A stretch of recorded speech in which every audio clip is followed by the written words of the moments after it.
Okay, take a look, please. Let's get these done so I can get you to the lab. Okay, so some questions like this come up on the 2.8 assignment. There's a couple things I want to show you about this. I want to remind you about how we do this algebraically, because we've done this stuff before. We did these kinds of problems in chapter 1. We solved absolute value equations. But I also want to show you a trick on the graphing calculators for doing this kind of a problem. Not just for absolute values, but for anything. Now, if we want to find the x values when y equals 8.25, this is exactly the stuff that we did in chapter 1. If I just plug in 8.25 into the equation for y, look what I get. I just get 8.25 equals 1.5 times the absolute value of x minus 3 plus 6.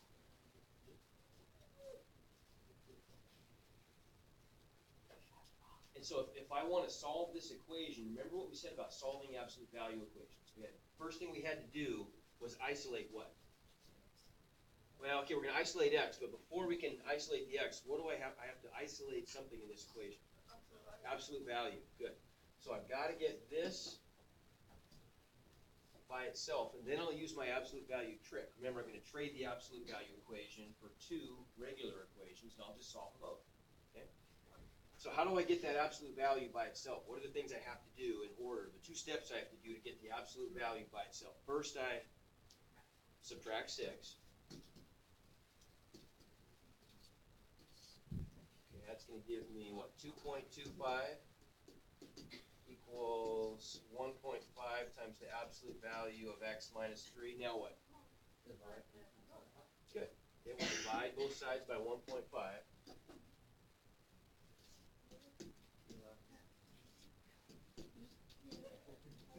Okay, and let's see, what's that going to give me? I'm going to get absolute value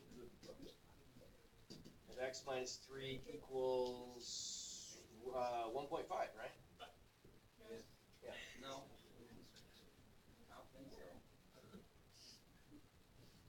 Yeah, it should be. Oh, no, it's not. You're right. What is it? Somebody? Actually, I have a calculator.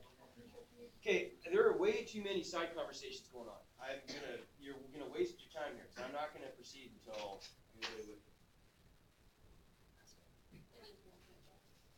Okay, so I gotta divide this out and get an answer. Let's do that. It says 1.5? Okay, yeah, it is 1.5. All right, got it. Dork? Okay, we still like you.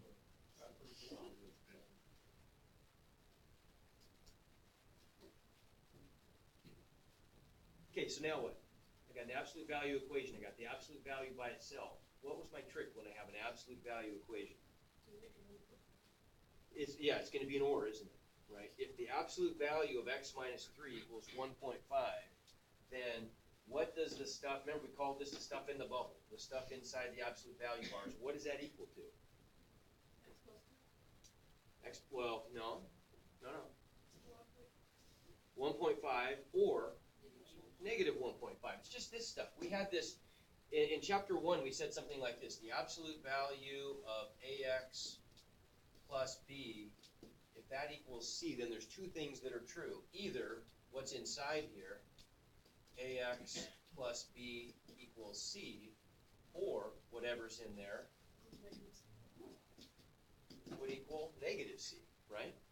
The absolute value is going to make it positive, but it could have started off negative, right? Okay, so if I apply that reasoning here, then I get x minus 3 either equals 1.5 or x minus 3 equals negative 1.5, right? Okay, so I got it in both cases. I'm just adding 3 to both sides. What am I going to get over here if I add 3 to both sides? 4.5. So there's one answer. What am I going to get over here? What's negative 1.5 plus 3? 1.5. So those are my two answers. Okay, now there's another way you could do this.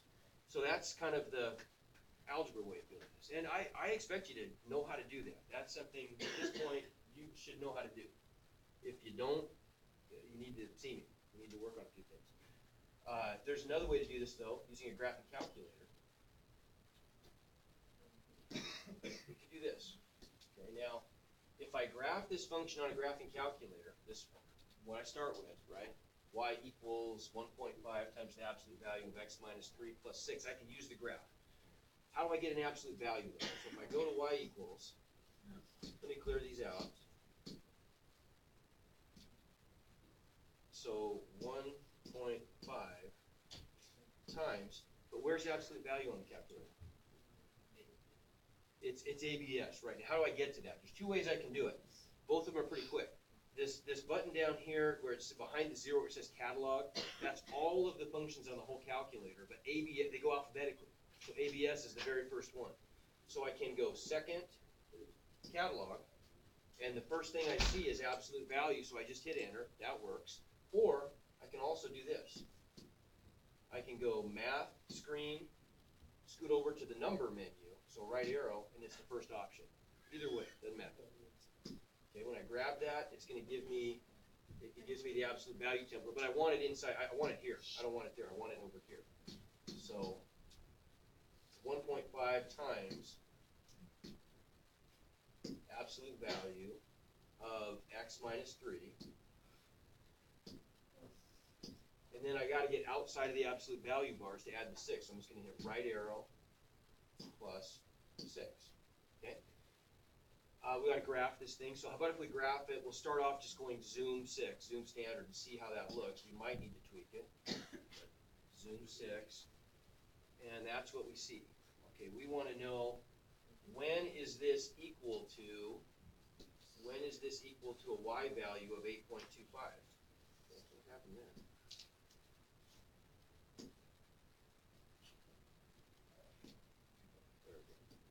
Okay, when is this equal to a y value of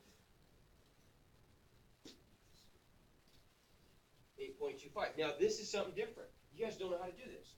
We can do the other stuff on the calculator really easily. If I want to know the y value for a certain x value, that's simple. Right? If I want to know the y value when x equals 4, for example, I can just go second calc value and type in x equals 4, and there it is, right? It gives me the x and the y value back. I know how to do that. Remember, the shortcut for that is if I just go trace 4, I can also get that y value. But going the other way, we can't do. Now, the book tells you to use trace, but don't do that. Using trace is a waste of time. It takes little itty-bitty steps, and what are the odds that it's going to step right on the part that you want to see? Usually it doesn't. So don't bother using trace. That's a bad strategy. What we can do instead, though, is we could graph the horizontal line y equals 8.25 and just find the intersection of those two things. That's the trick. So I'll go back to the y menu, go down to y2, and graph 8.25, graph things, and there's the y value of 8.25. So I can see on the graph exactly what the x values are going to be.